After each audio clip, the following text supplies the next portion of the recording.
जय जगन्नाथ सबु बेले देह खराब होती कि डाक्तर पाखु गले जेते औषध खाइले भी देह भल होनी बार बार डाक्तरखाना को जीवाकू पड़ुछि। निवेदन करी जगन्नाथ महाप्रभुंकर अपूर्व कृपा प्रत्येक दिन जिते आपण माने शଯ୍ୟା त्याग करुछंती सोईकिरी उठुछंती से सेजरे बसिकिरी तीनोटी श्लोक गाइबे।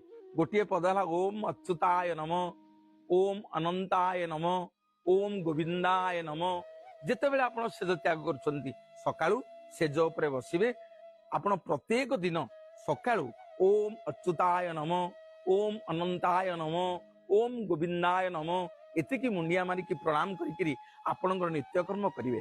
देखिबे प्रत्येक दिन करंतु आस्ते आस्ते आस्ते आस्ते आपणक शरीररू रोग व्याधि सब दूर हबो।